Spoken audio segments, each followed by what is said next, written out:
and 8. There are no corrections, and I ask for motion for the adoption of the minutes. Mr. Norwood and Mr. Hines, seconds. Thank you. Matters arising from these minutes. I don't see anything here that would require further discussion, except where we had decided to invite 2 ministries to attend. For this meeting, we only have one because the ministry the housing agency of Jamaica was unavailable for this meeting. What I would suggest is, have we found a mutually agreed date for them to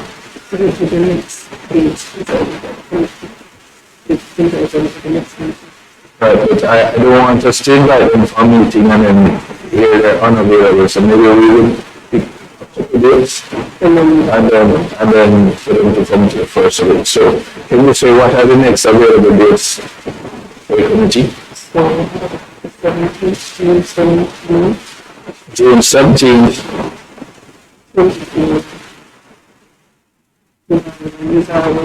Okay. So June 17th, and if not the 17th to 24th, for the housing agency of Jamaica to appear. All right, agreed? All in favor? All right. Could you invite now the representatives of the Ministry of Labour and Social Security to join us? And we will move to item 7. The matters to be discussed today. The first, restoration of owner or occupant family shelters roofs program. And then secondly, the solidarity program.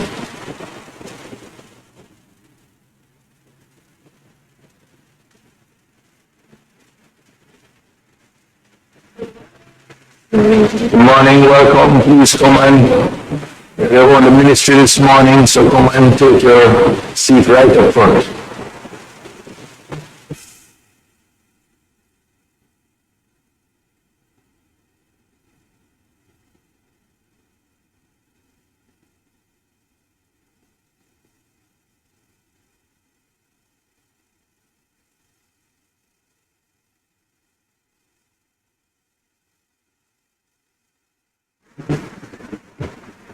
Welcome, PS.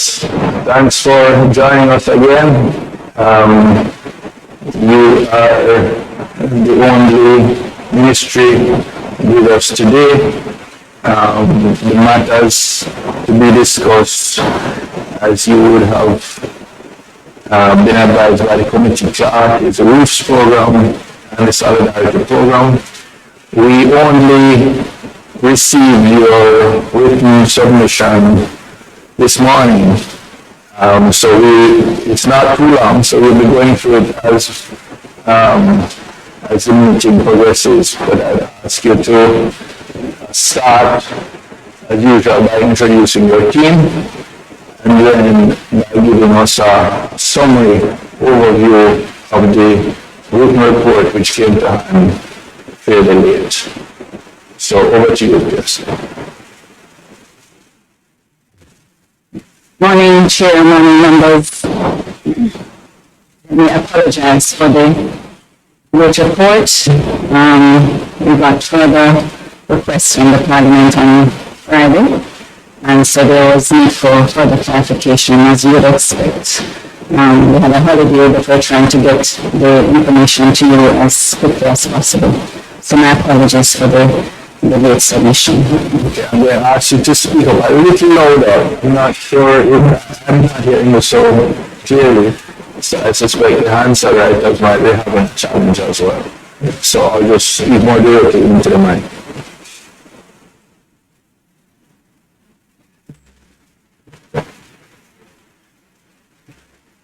This morning, Chair, my apologies for the late submission of the report. We get another set of questions on Friday, and we needed clarification.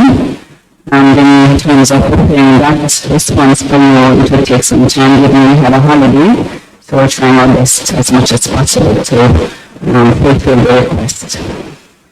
With me this morning, I'm Brian Jennings, Acting Permanent Secretary, and beside me is Mrs. Audrey Dale Williams, the Chief Technical Director for Social Security, under whom the Roofs Program Director for.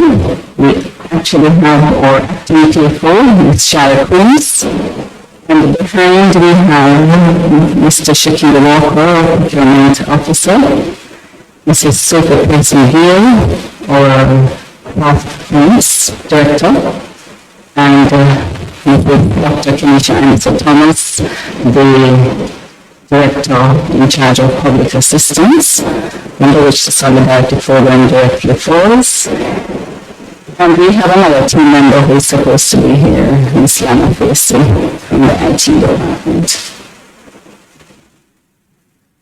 So in terms of the request, Chair, I need to see that the Ministry continues to provide support for the operations of the REAPS program, which is a $10 billion restoration of owner-occupants for owner or occupant family shelters.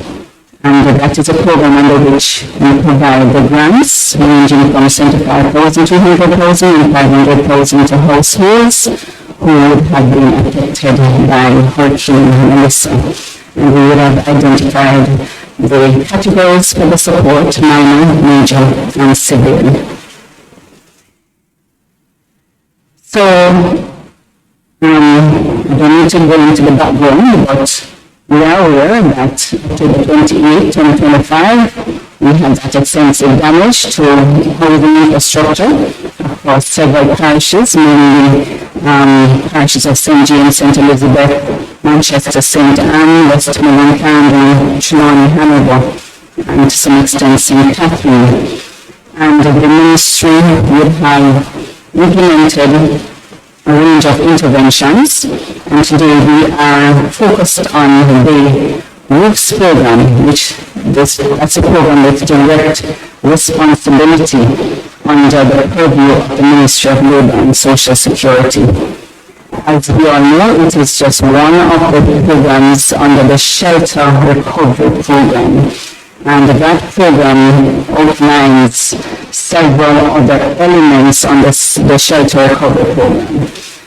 And those other elements, the government-led repairs, the partner-led repairs, the National Housing Trust support, the modular housing solutions, and relocation or regularization where reconstruction might be necessary. And the needs, which is our portfolio, direct portfolio. So in terms of housing damage, we would have had the GH Dynamo, which is a Jamaica Household Damage Impact and Needs Assessment methodology. And that would have been used in collecting the data that we would have for those houses that would have been affected. And I must say, we had over 700 volunteers supporting alongside with our team from the Ministry of Labour and Social Security, including other municipal corporations and other entities, Red Cross and other parties to the Humanitarian Assistance Committee.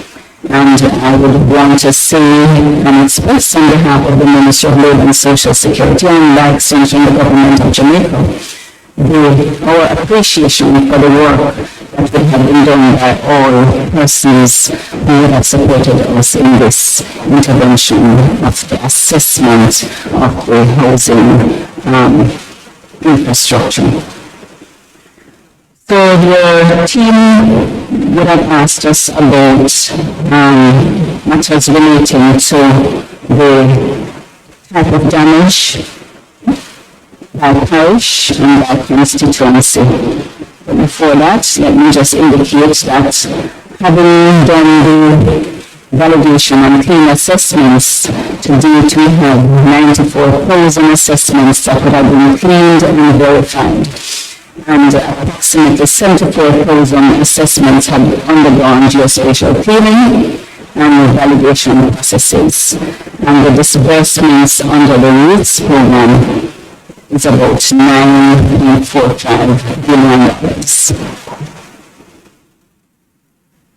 We still have issues relating to reconciliation and verification, as obtaining duplicate entries, incomplete household records, geospatial inconsistencies, and matters relating to TRM.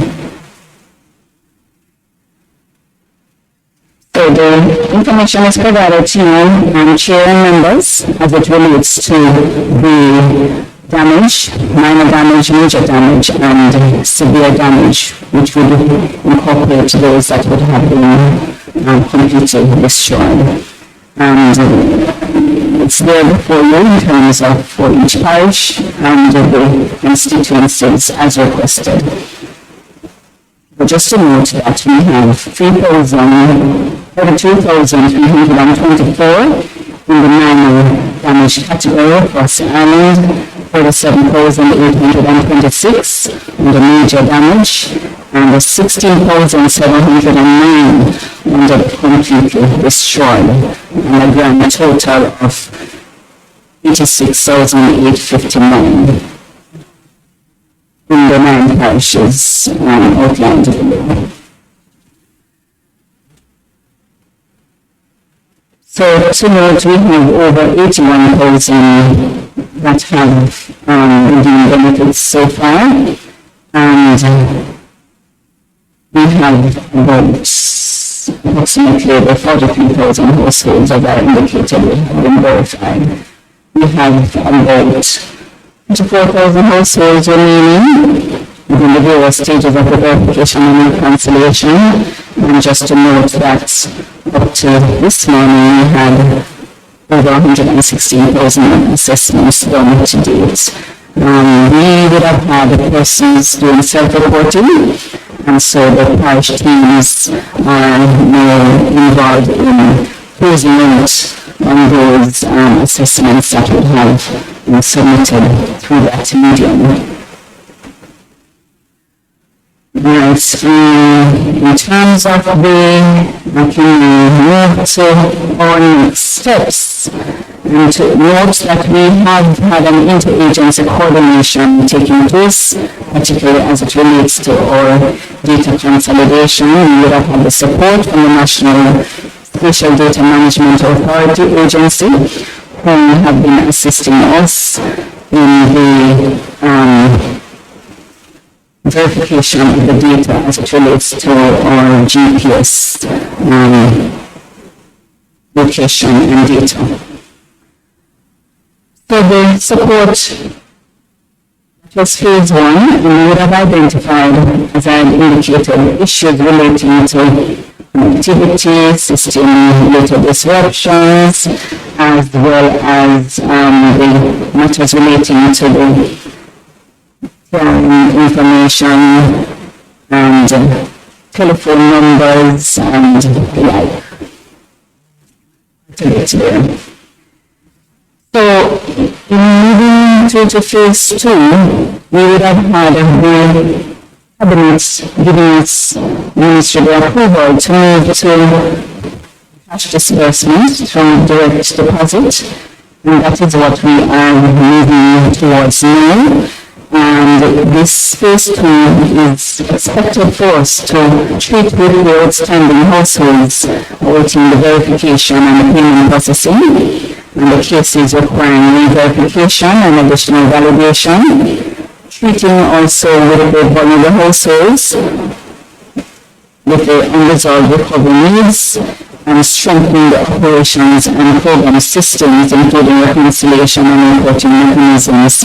We are focused on cleaning the data through the various reconciliation exercises, resolving the duplicates, validating the identity of beneficiaries, and particularly as it relates to the TRN information which is necessary for us to do the payment. And we are in consultation with the tax administration department who are assisting us in that process.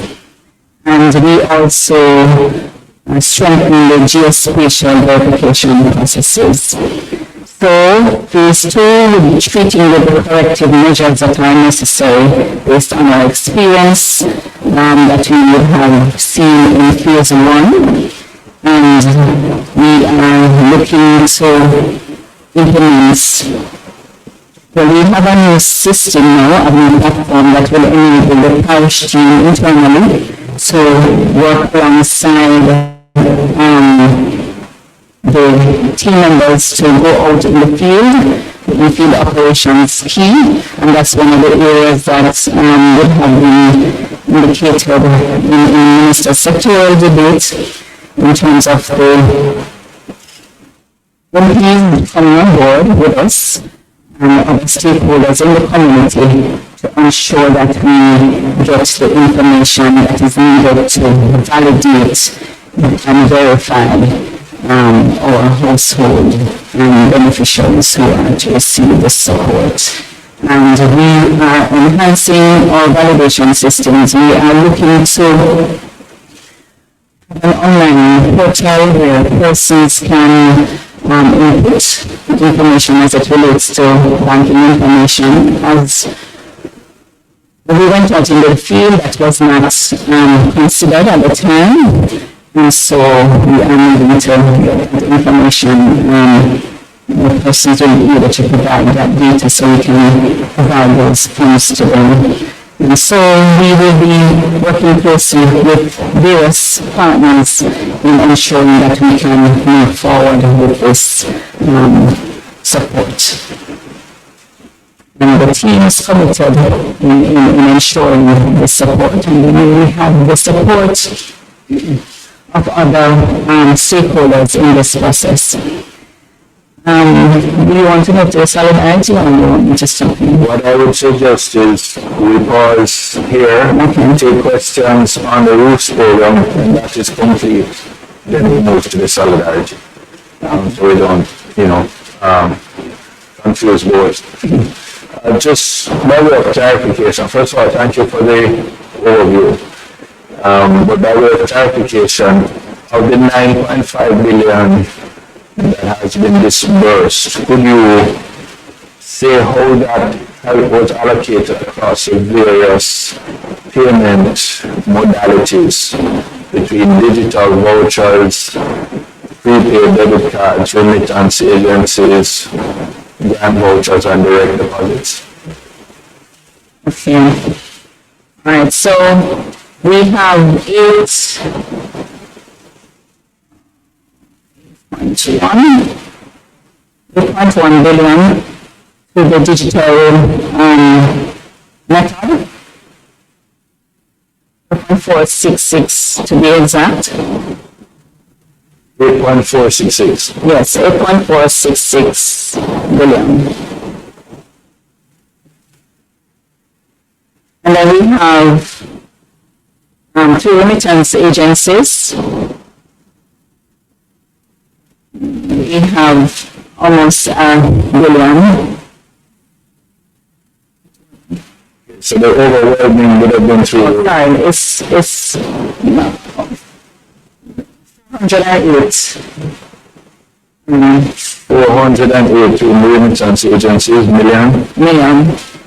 And we have for prepaid cards 526 million. 6 million.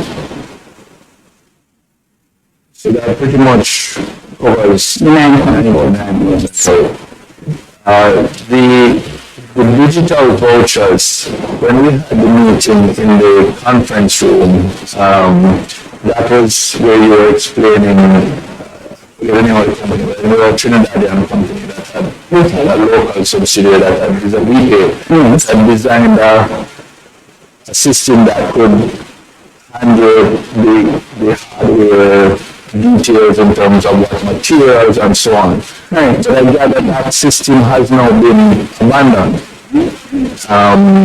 Well, Not at all, sir. it has not been abandoned. So that Utilizing it, sir.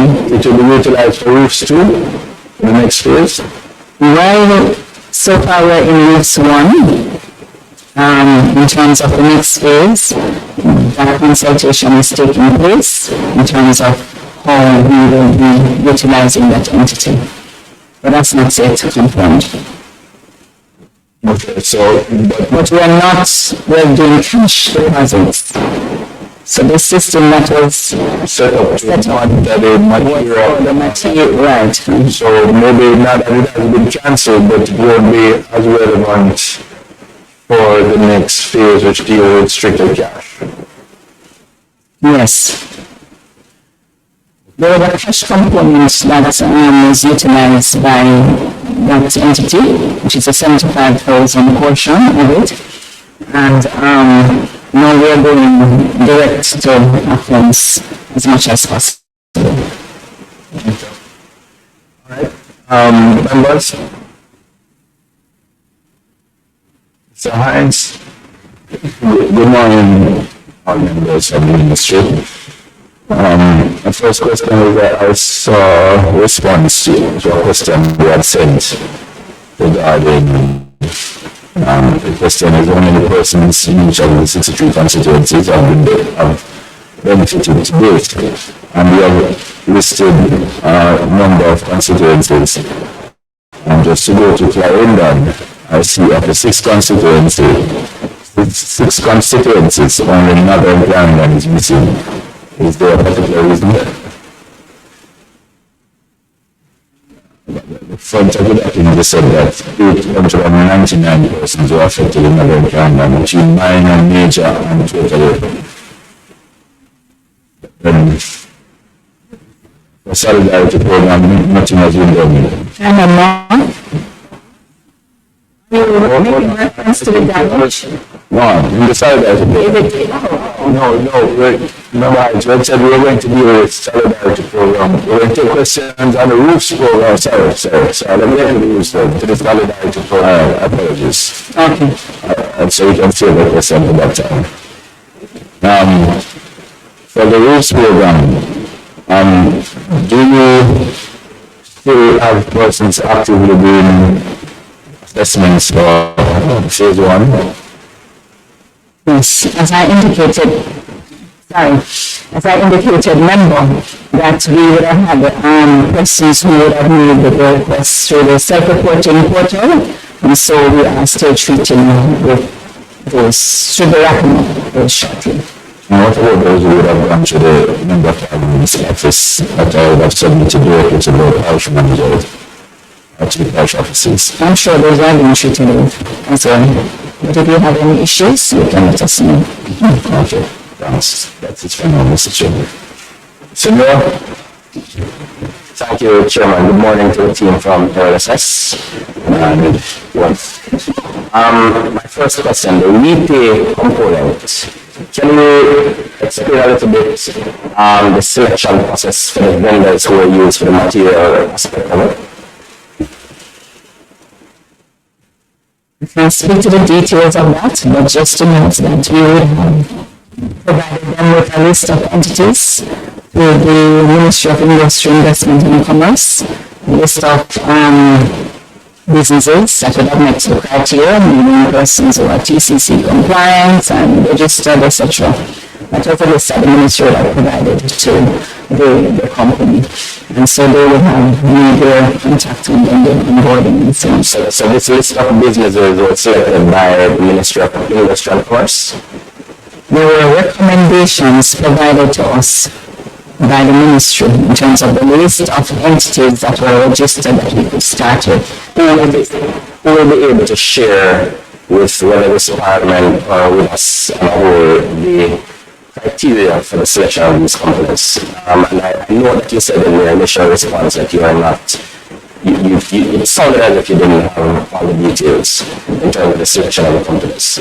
Because, and I speak against the background of a number of hardware that are used for other government purchasing, government programs, who it would suggest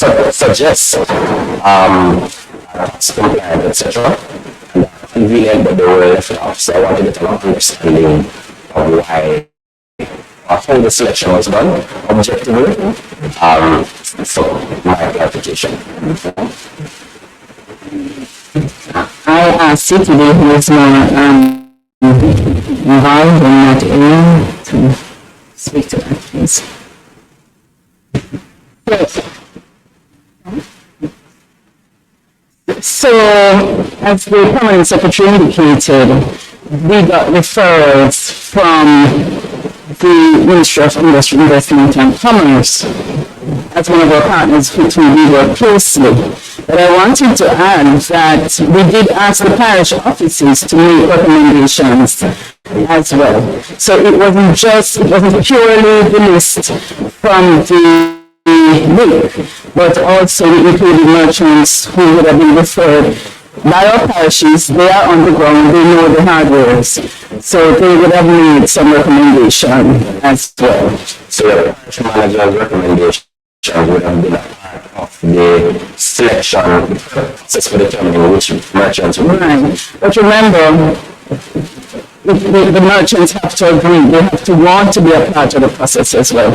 So even if we make a referral to the person, if the merchant for some reason, and say what I wrote down, I'm trying to find out from the ministry the process for, of course, if you shortlist me and I'm not interested, that's a different thing. I'm trying to get an understanding of the process for even providing the opportunity. Because there are implications. When you, for example, select merchants that are hard to reach, as opposed to those that might have multiple locations, it increases the cost of getting the material to site to get the repair done, etc. So you're saying that your part of your process is to seek recommendation from your parish managers.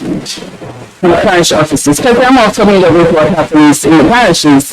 And so we would refer them.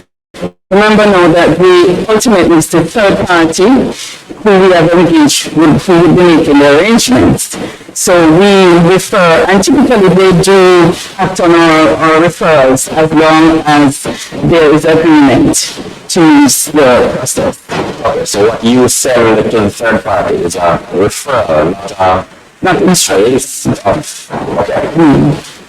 As I said, typically, from our experience, whenever we refer, because obviously we would want, in fact, what we discussed is that we wanted a ratio of one hardware for every 500 beneficiaries. So that was the kind of ratio we are trying to get to. I don't think we're there yet.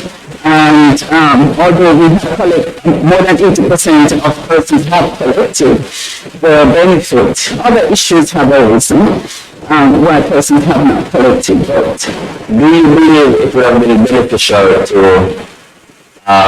use the local knowledge available in your local authorities and your members of parliament who from time to time interface with the kinds of agencies that you're seeking to onboard? Would it have been beneficial, and would it be beneficial going forward? As much information as we can get, it will be beneficial. I'm assuming that our parishes are in contact, or the MPs are also in contact with the parishes. So through that exchange, we will get referrals as well. So it is your understanding that when you make a request to the parish manager, that request will get to the members of parliament. Because, and I ask because there are other things that we are engaged directly on. It's just 63 of us, one email can cover.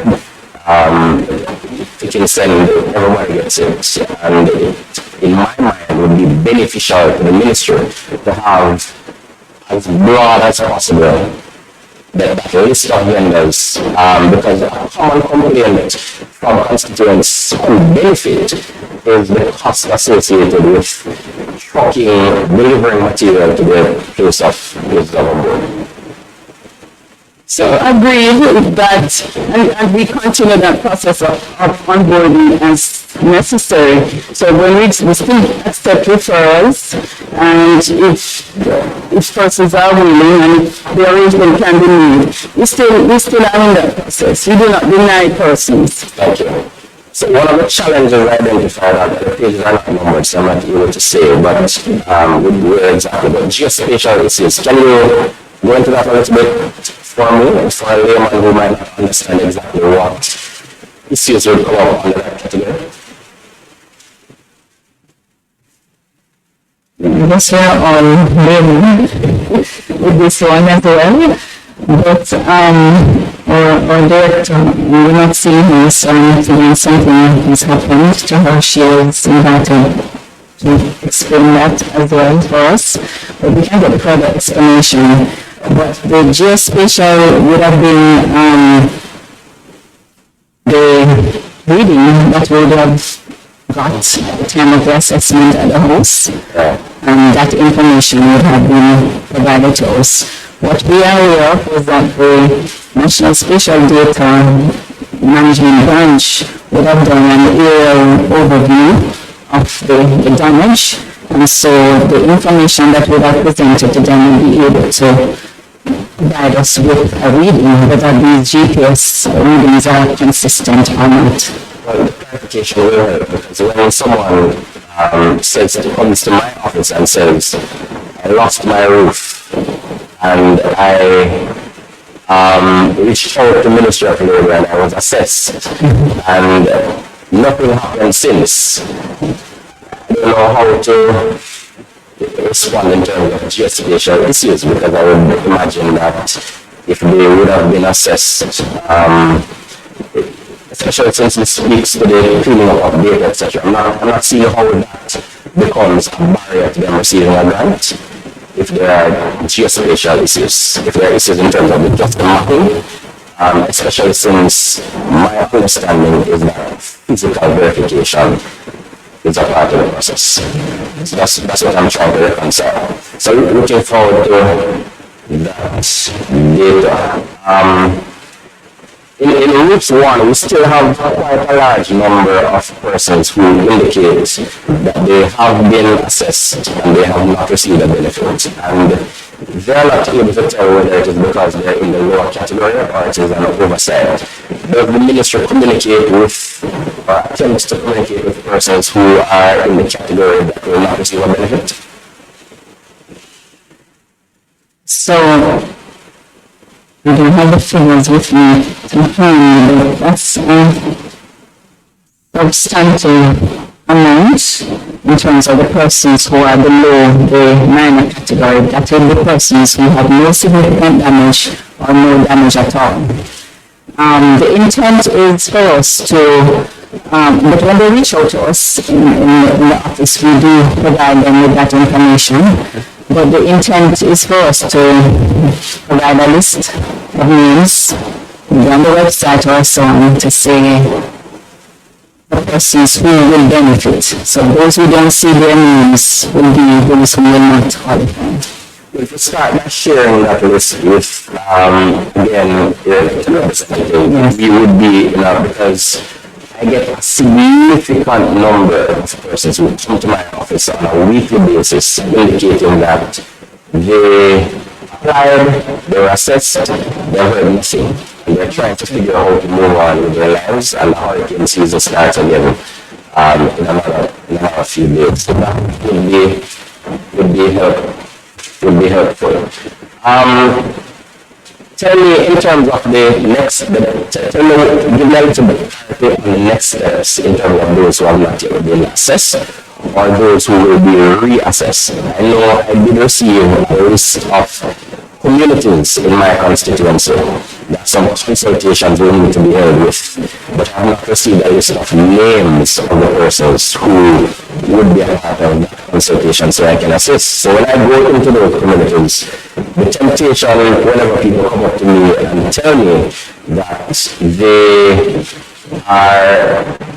were damaged, they received damage but have not received any assistance. So the temptation is to say to them, whenever that assessment comes, come to the session and make your voice heard, because I don't have a list of those who fall below and as such were deliberately not included, and I don't have a list of those who will need reassessment.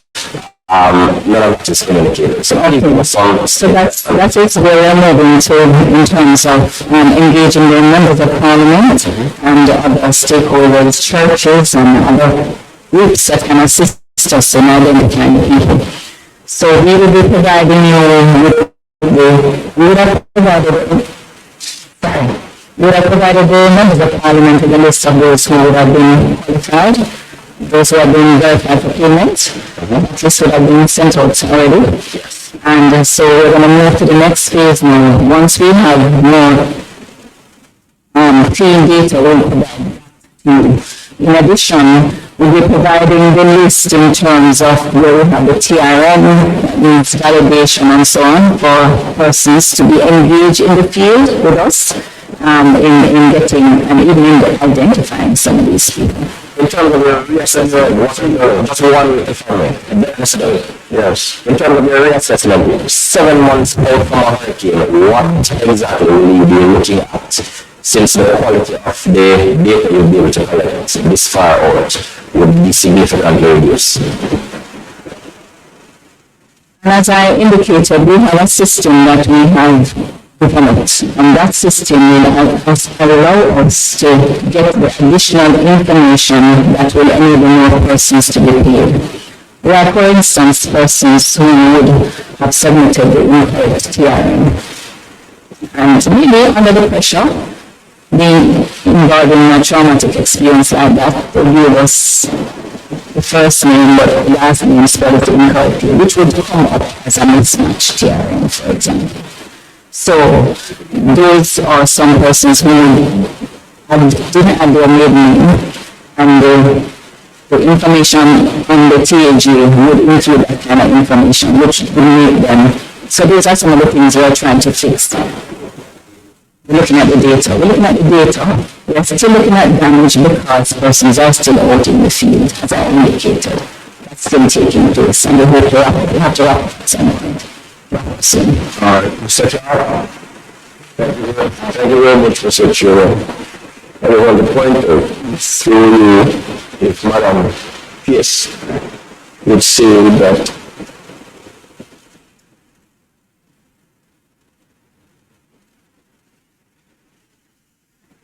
I think Mr. Clark is waiting till he thinks he has your attention. Just hold. Should we proceed? Yes? It's fine. Thank you. That way, I heard my colleague mention of hardware within his constituency that may not or overlooked. But we have to bear in mind that the hardware has to be registered PPC-wise, TCC, and any other registration for the government to do business. So that is one. Also, because I have the same situation when persons say that, boy, they went down, the registered persons came, did the assessment, and they have not heard anything. You don't pay attention to the message that comes to your phone, then it might pass you by. In Montego Bay, I don't know if it happens anywhere else, you have persons who have said that when you question a query and do the inquiry, they said that they thought it was a scam. No, true. They thought it was a scam. So then delete the message. But the message would have come to say that this is what you need to do, this is the amount that you have been awarded. So yes, with the history in Mobile, it's understandable that they will be skeptical. The sentiments we have in this issue. So maybe the member could question a little bit deeper when it comes to all right, continue. No, I agree with you. That's why I am here. You're here, you're sharing best practice. You're sharing best practice. Any questions for the Jamaica Labour team? No, I can be trying to tell you something that a member who is not a field or doesn't understand a situation. If I have the experience, I can pass it on. That's all I'm doing tonight. Really needed. But you know you can take a horse to the water, but you cannot make him drink. Well, and it is that it doesn't seem like the taste of the water you're offering him. Mr. Hines.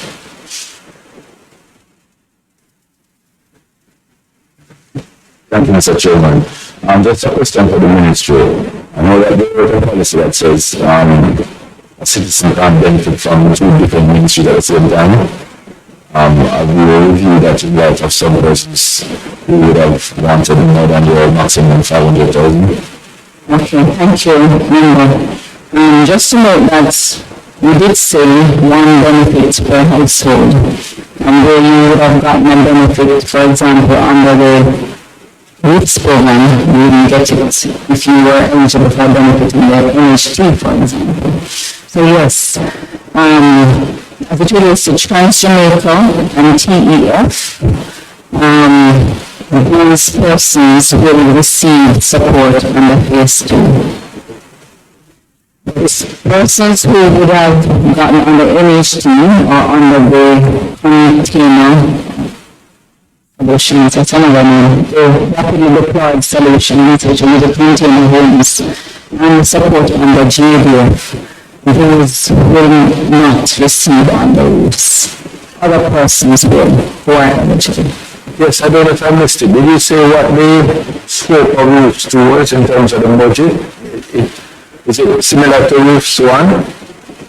Because we have not yet cleaned all the data, and we have duplicates as indicated. Once the data is cleaned, then we know exactly what it's likely to be. But we did make an indicative amount to the cabinet that will need additional support. Right now we have $273 million additional to what we would have received for that initial amount that we are now processing to facilitate other persons getting the money. The initial amount was 10 billion. Initial amount was 10 billion. Okay, so you don't expect roofs 2 to be in that scale. It will be a much smaller allocation relative to roofs 1. It could be more than the 10 billion, but as I said, to be more. yes, but we need the clean data to make that supporting documentation for the amount. I think if I recall, and my percentage may not be exact, but there was about 40% of households that had, of the number that had been identified to be affected that were not dealt with in roofs 1. For whatever reason, either the assessments hadn't been completed or inconsistencies in the data, etc. So potentially, all those who qualify, could be addressed in roofs 2. Certainly, that's the intention. If there are no other questions, Mr. You have a follow-up. Not a follow-up, I just want to find out what is the ministry's plan for the citizens who are still living under tarpaulin, especially in Westmoreland and Andover. And we're going to be doing phase 2. Is it the same style of assessing them, or we're going to have persons on the ground doing a more aggressive assessment to try and assist those people who get there without electricity because they don't have a physical structure to put the electricity in. So I just want to find out how we're going to treat those persons. Yeah, and if I could just tag on to that question, the MP shared that story of one of his constituents who was still on that appalling and was selected for jury duty, which required quite a lot of traveling. They actually live in Westmount, but they were someone to honor. I didn't even realize you could do cross. Or maybe he's right on the ball, I don't know.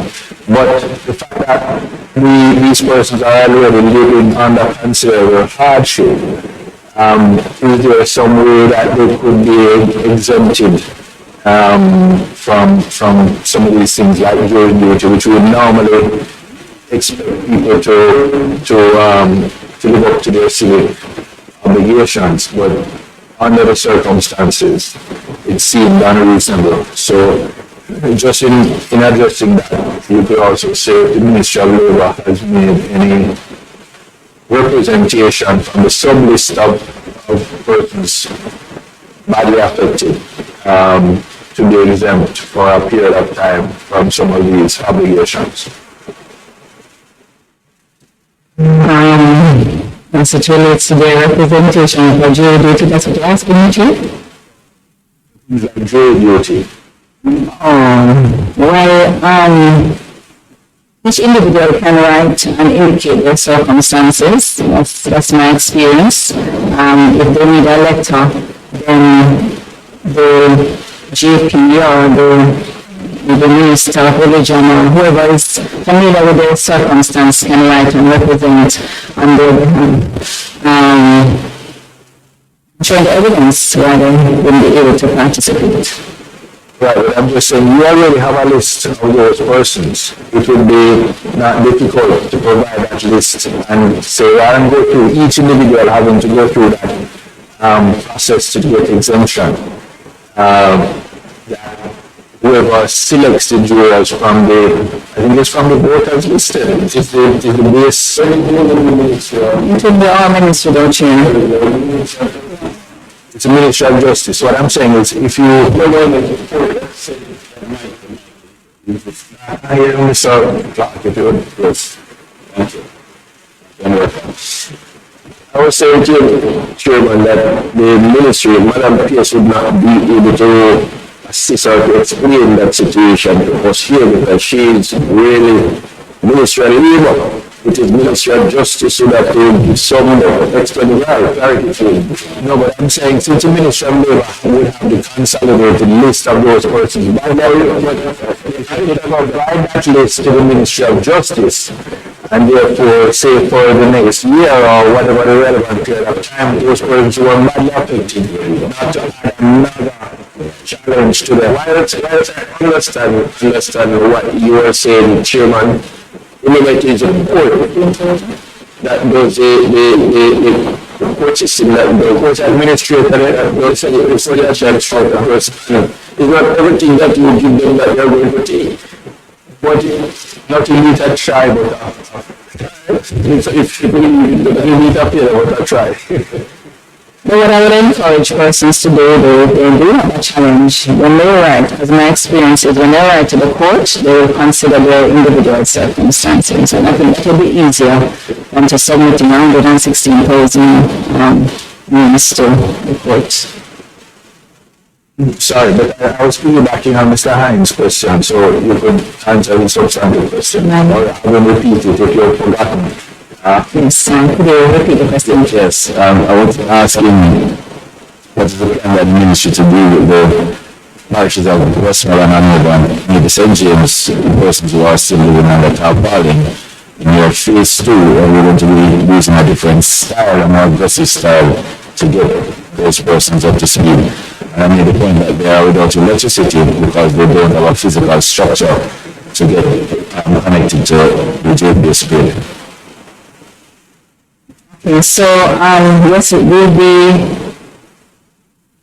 employing a greater rigorous approach, and we will be looking to go into the field in the next 2 weeks to identify what we're doing is to identify some of those clusters that seem challenging, and we could get, we've actually started getting the information for some persons. They've been sending that information to us. Our contact center has been doing a tremendous job in getting that kind of data from the persons. Because we also have the issue where persons we can't contact them. The telephone number that was given to us, we have worked for a while, but with the prepaid arrangement, if we don't use it for a certain time, they lose it. So that will be a change of number for us. So that is some of the challenges that we're having. So we're going out to find people and to give them the support.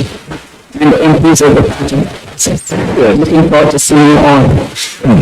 All right, just to follow up on the question asked by the chairman, and just to say that while I understand that it's the Minister of Justice issue, you are Ministry of Labour and Social Security, it's the social issue. So while the telephone numbers are not working anymore, they will receive maybe and deliver that note to say that you have jury duty. If you could liaise with the Ministry of Justice to say that these persons in these areas are having great challenges just existing and we are not in a position mentally or even physically to participate in natural justice. Allow me to ask a question, please. You had your turn, I did not disturb you. Allow me, please. Thank you. If you could ask the Minister of Justice to share information, and it's foolish to you, not a lot of things make sense to you. I am asking that these persons are protected. You had an example of somebody traveling from Westmoreland to go to Hanover this morning, you see, to do jury duty. He is now living in Westmoreland. And they're saying that we can do something to protect them so that the system does not have them as being negligent and dishonorable. I think that will help in a general way. But the specifics can come in terms of the Minister of Religion and all those persons helping these people. Chair, what I can promise to do is to liaise with our counterpart in the Ministry of Justice and have that and have the discussion. To participate without but your mouth is loud and you're still interrupting them and distracting them.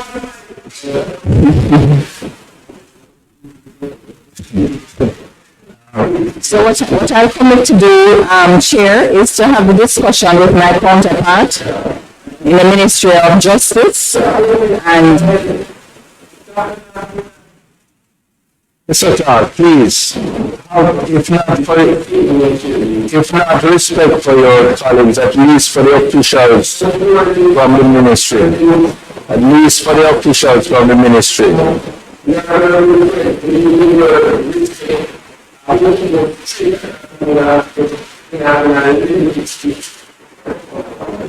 Yes, please continue.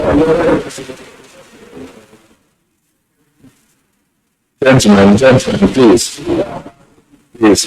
Yes. Right. Chair and members, what I commit to do is to have a conversation with my counterpart in the Ministry of Justice. Because maybe they could, send out communication to their persons and give greater consideration to the persons who have been affected in those parishes that may have a challenge in being present for jury duty. That's what I commit to do. Thank you. If Mr. Mayor, you had a further question for this, or we can move to the solidarity program. All right. Could you just move on to the solidarity program now, please?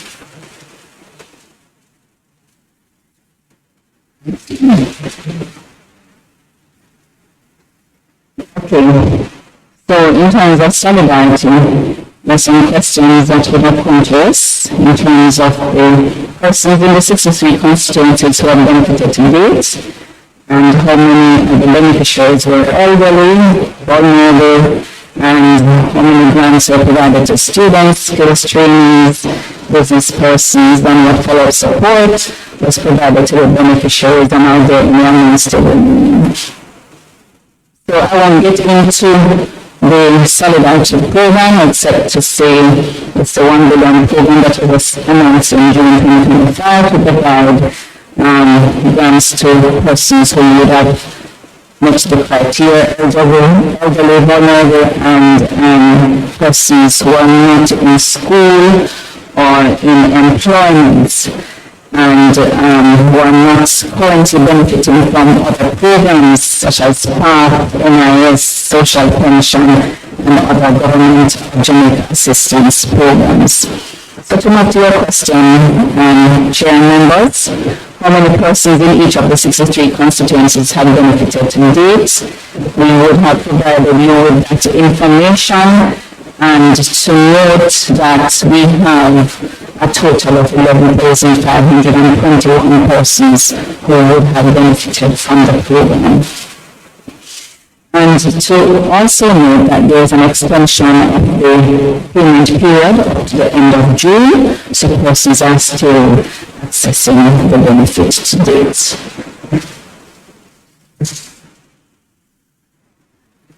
In terms of the beneficiaries, how many were elderly persons, vulnerable, were aspiring persons by category. I wasn't so sure what that category was, but in terms of elderly persons, we had 3,459 young adults 18 to 35 who are not currently employed in school or receiving training, and I think that those were the aspiring persons. 4,523 applicants. For low-income informal workers, we had 9,881, and for adults without a birth certificate, we had 90. For persons requiring essential medical services but lacking the resources to pay for treatment, we had 31, 156 for micro business owners, and 152 for persons with disabilities. So in all, we had over 18,000 persons, applicants. And for the elderly persons, as I indicated earlier, 3,459, and the other groups that you mentioned. For vulnerable persons in total, 10,310. And in terms of the grants provided to students, skill trainings and business persons, what we call the needs category, the program did not include the specific categories for students, skills trainings, or business persons. So, however, we had the category for young adults between the ages of 18 and 35, and who were not currently employed or in school or receiving training. We had 4,523 persons who were approved for payment. All right. Question 4. What follow-up support was provided to beneficiaries to enhance the long-term impact of the assistance? So, the ministry has taken this group as a priority group. As you know, this is a group that would be considered usually excluded. They're not always easy to reach. They're not aware of some of our programs and so on. But through our outreach activities, through our job fairs, and the activities, persons will be able to receive the assistance that is necessary. We have already referred persons to other government agencies to address their documentation, their employment training, and other needs in real time. And so that is going to be another project for us in terms of the support. I would have indicated the category of the persons and what their needs were. So we would have referred 90 persons to the RGD. We have 3,459 persons who we are looking at for our own social pension programs, for programs within the National Council for Senior Citizens and Pathway applicable.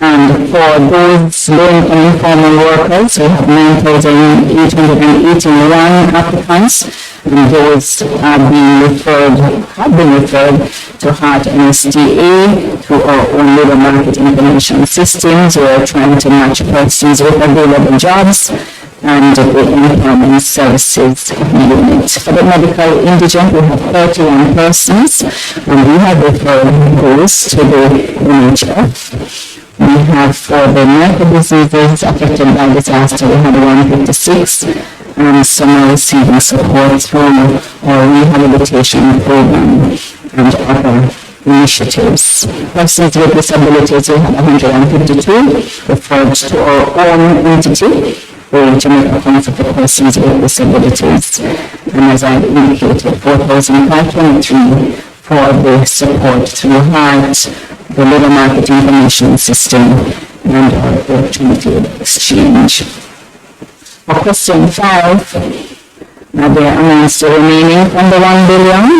Well, at the end of the month, 11,521 beneficiaries were disbursed for payment, representing to date 230.42 million.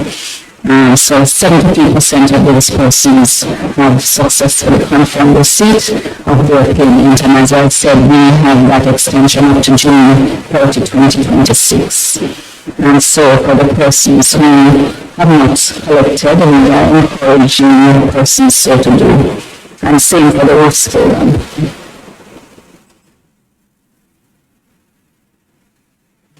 You're ready for questions, or you're just pausing to have a sip of water? You're ready for questions, Brett? Sure, I think I was clear. Mr. Nero? Thanks, Chair. So I note, yes, that you stated that beneficiaries have been referred based on where they sit to relevant agencies. What about persons who are not beneficiaries? Because I know there are a number of applications that were rejected for matters including maybe a different name on the ID from what is on the TRN due to marriage or something of that nature. And those persons also being contacted and the referrals being made. Yes, so the numbers I here represent the total number of applicants to the program. So we're treating it all.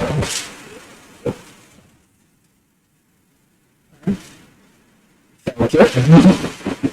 You're welcome. I apologize. I was going through the report, responses in your written responses, and I was distracted from what you were saying at the end. But just for clarity, I'm trying to reconcile this with an email I received. I believe it was from Minister Charles or somebody in the ministry. Just for example, in Manchester Southern, the email that I received reflected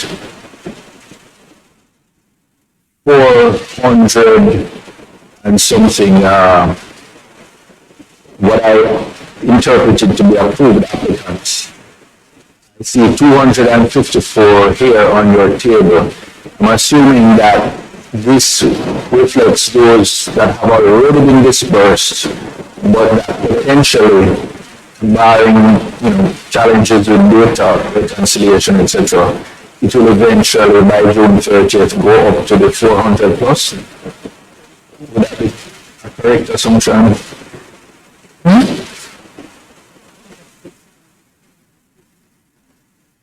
254 would be those that have been approved for payment.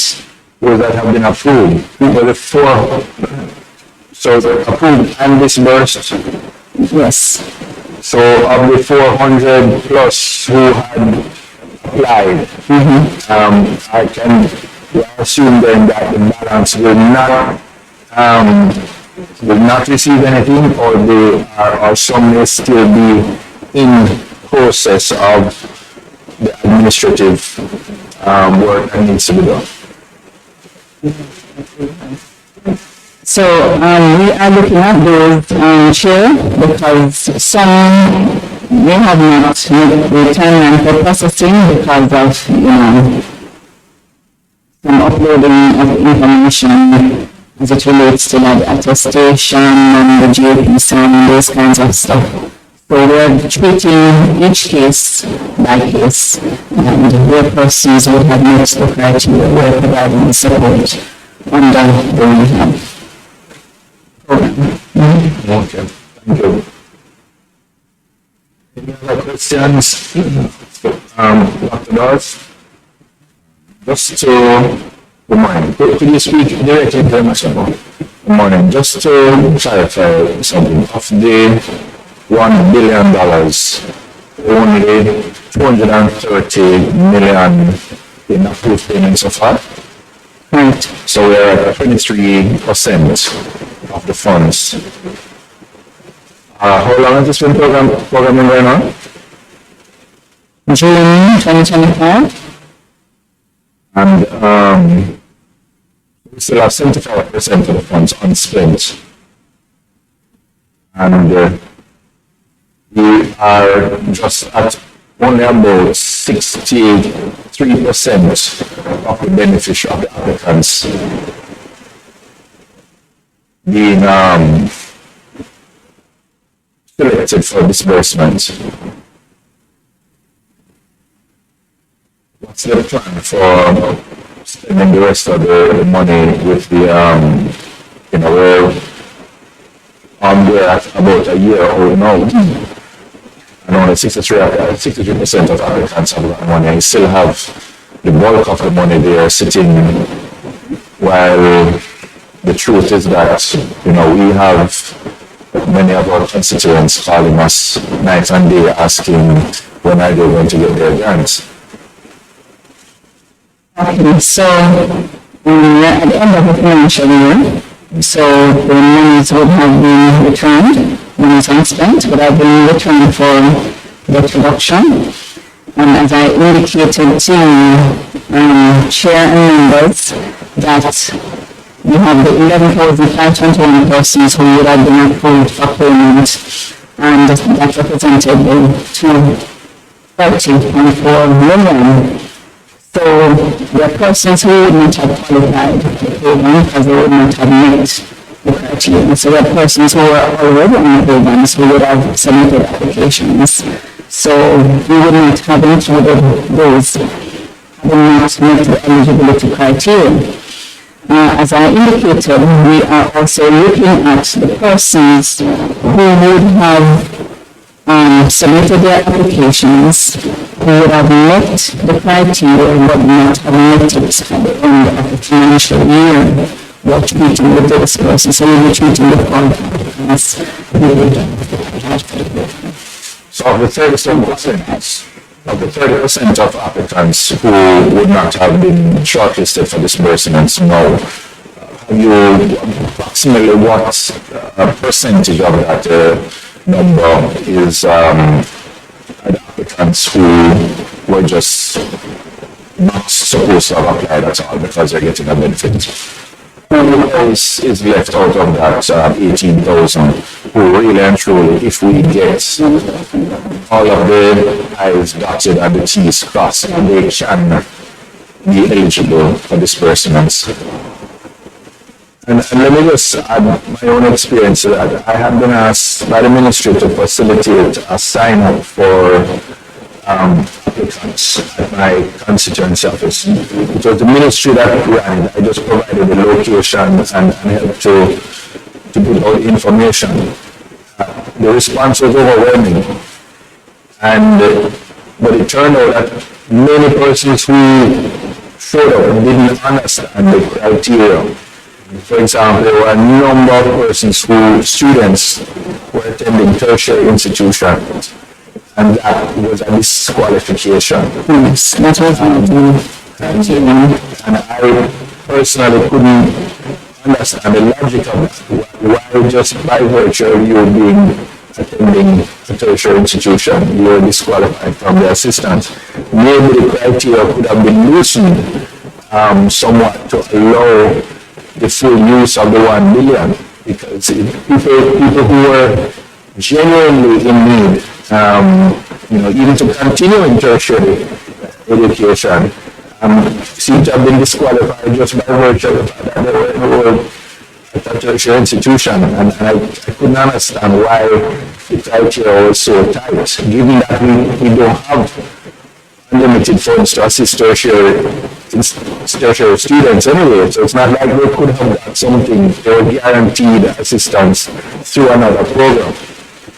And given that we only use 20% of the funds, or Dr. demonstrated, could we widen the net, or widen the funnel, so to speak, of persons who would qualify? So, Chair and members, the Solidarity Program had a specific criteria in terms of the persons, the target group that we're trying to reach. We're trying to reach persons who were not normally aware of some of the programs, or who didn't even have information, or just weren't able to reach the ministry to access the programs. Persons were not usually included. And that's why we would have identified those groupings, the elderly persons, the persons with disabilities, persons who are not in school. Because if you're in school, it means that you were knowledgeable of opportunities that are available to you. We also have programs in the ministry that support persons who are already in school, but we also have persons with heart that support from the members of parliament and so on. The aim was to address persons who didn't have any support at all. So that's why we've been broadening to include some of these groups that you're making mention of, because we're trying to reach those who would normally not be considered for the programs. So we have other programs, other suite of programs that can address some of those groups that you have mentioned. I don't know about the other MPs, but I can tell you for tertiary students, the suite of programs are completely inadequate. And the quantum of assistance is very small relative to the cost of a tertiary education, even tuition alone. You know, Dr. Dodds, where you want to get off of? I mean, PS, I have a fundamental problem with this. We're just coming from, we're still reeling from the revelation that there's $1.4 billion of donor aid barely spent. And now we are being informed that there is $770 million unspent, earmarked for the most vulnerable in our society. Something about the conceptualization of this program was wrong from the outset. If people are suffering, and we are sitting on $770 million that just went back into consolidated fund for debt payment. Something has to be done about this program. It's clearly not working. The persons who it is meant to help, they're not receiving the help, and the money is just sitting there. I have a serious problem with having this much money sitting down, and Jamaicans are suffering. That's all I have to say. Let me say, Chair, it was a one-off program. This program was also interrupted by the elections, was also interrupted by Hurricane Melissa, and that's why we have made every effort in all the persons who would have applied for the program to treat with their situation. The intent is for us to with a special intervention to treat with this group. So this group is a group that we continue to support in the Ministry of Labour and Social Security, and to ensure that the most vulnerable persons are getting the support that is needed. Persons who would have met the eligibility criteria. Right. Mr. Newell, I thought really it's better to do this because I think in closing out a program, if you look back and say what are the things we learn, the lessons learned, so that in designing a future program we can consider. And oftentimes there's a particular grouping that is left out of programs designed to support the vulnerable. And in the United States, oftentimes it is single mothers who are working minimum wage and have to decide do I remain on welfare so I can take care of my child, or do I go to work where I can't afford daycare. I have a situation where a constituent, she's not in Bath, living in Kingston, going to school, etc., went over to try and access solidarity.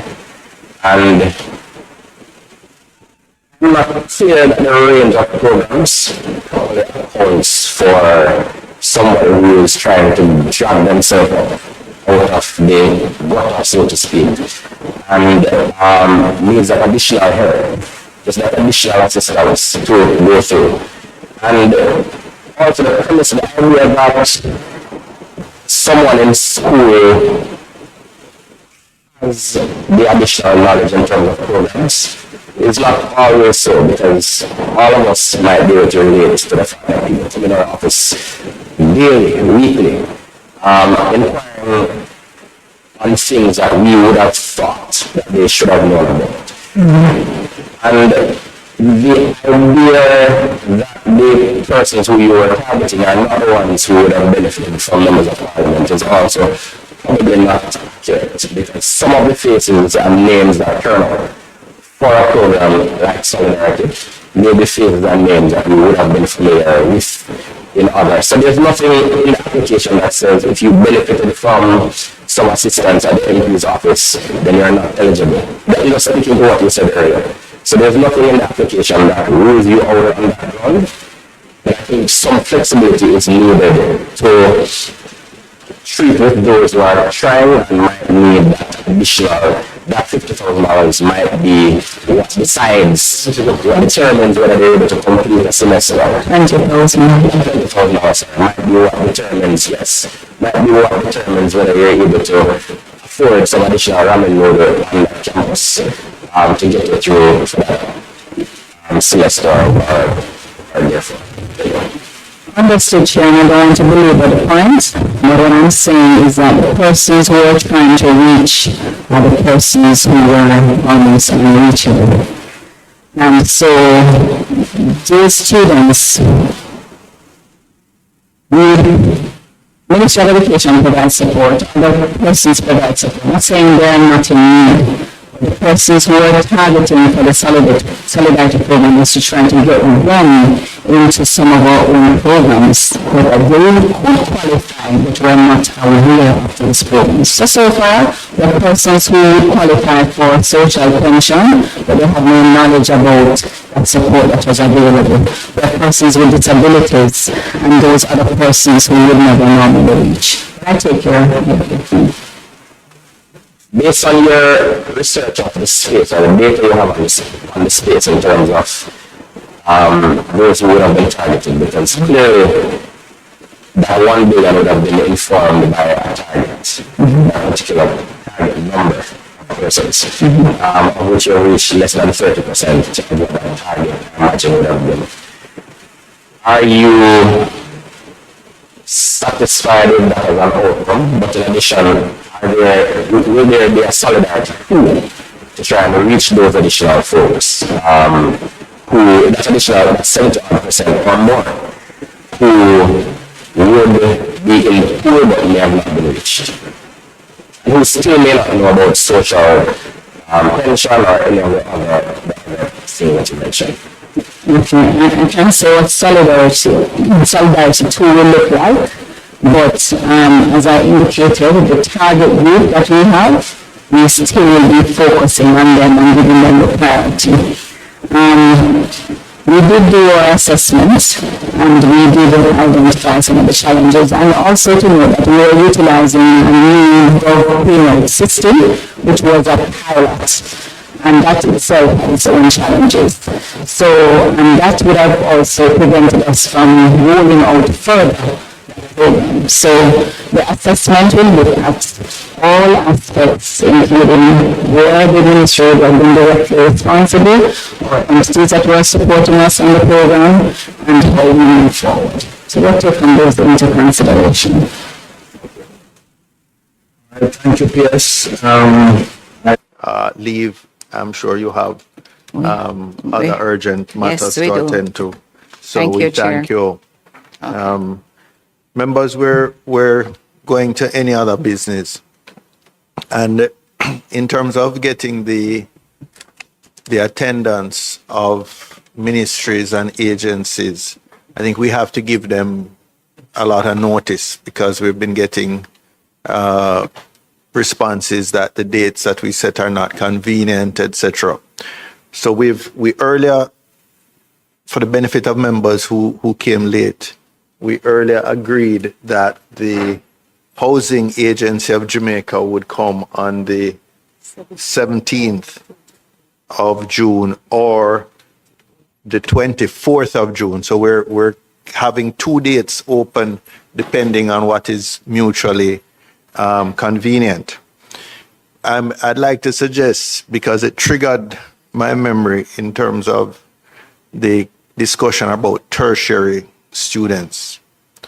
Tertiary students, certainly in constituents like mine, it is the exception that persons are able to go to tertiary institutions. And I'm not limiting it to university. I'm talking training, other training institutions.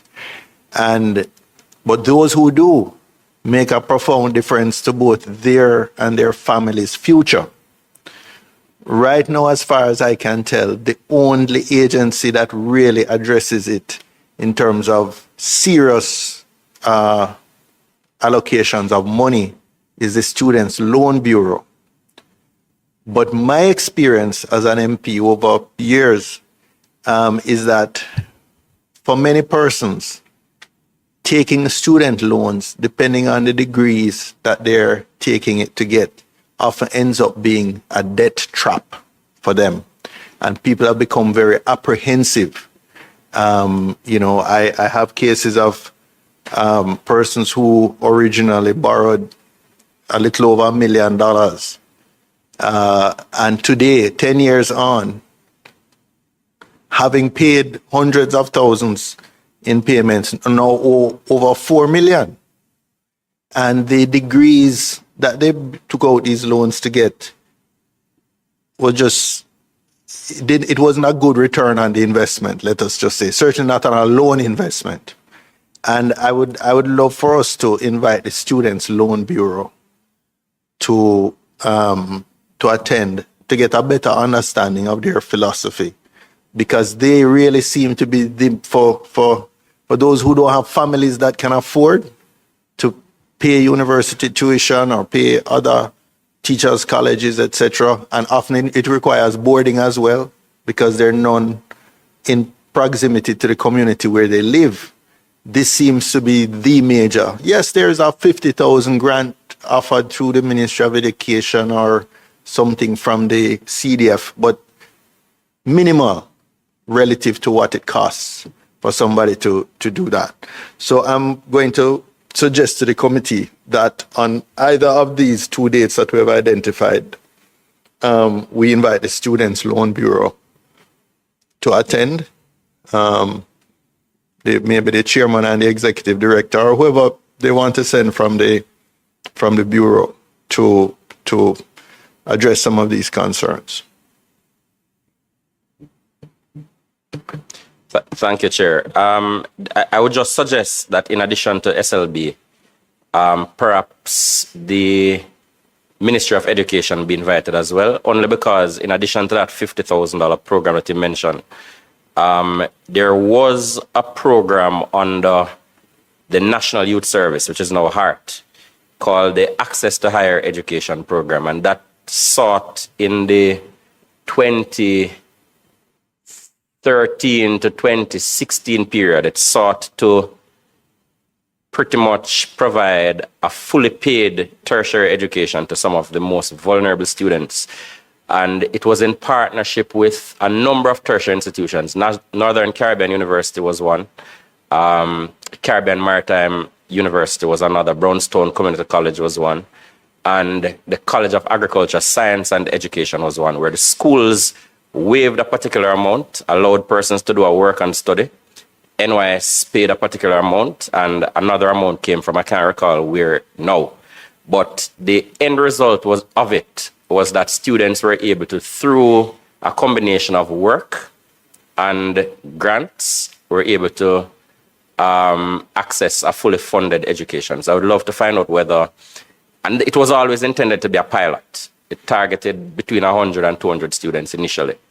I would love to hear from the Ministry of Education whether any additional thought has been put in to how we deal with the poorest. We can ask them about the range of programs facilities that are there to range of programs to assist tertiary students.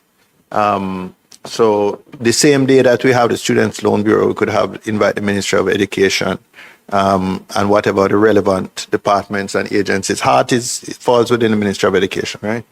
So you're clear on that, Ms. Hunter?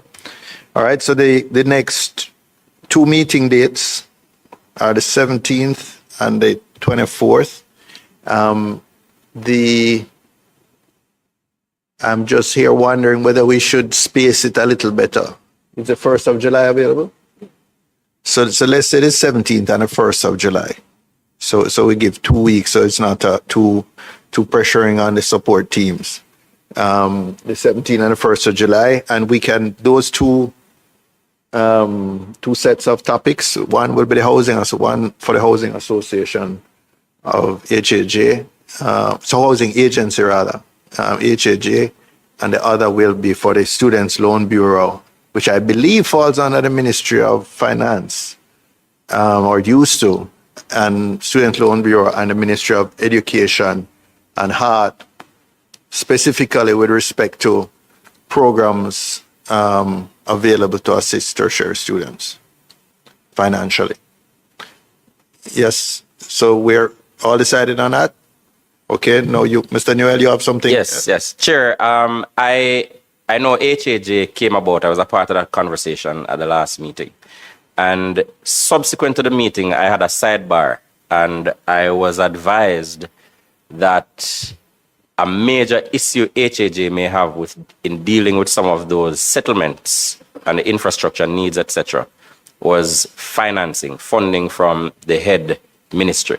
And so I'm wondering whether to avoid or to preempt the possibility of hearing, well, we don't have the resources, have to talk to the head ministry. I'm wondering whether we should reinvite the Ministry of Housing to be a part of the conversation with when we have HAJ here. Yes, that's actually prudent because the permanent secretaries usually don't like to be bypassed to go to a department or agency. And it's often useful because they would have a broader overview of what's available through the ministry. So it would be HAJ and the Ministry of Economic Growth that this agency falls under? Yes, but perhaps specifically the housing division, if one exists of the Ministry within of that ministry. Economic Growth. Yes. Okay. And I apologize to my good friend from St. James because I will be very parochial in that conversation. All right. There being no other business, and we have set the date of the next two meetings as the 17th of June and the 1st of July, both Wednesday mornings at 10. I would just be left to thank you for your attendance this morning, and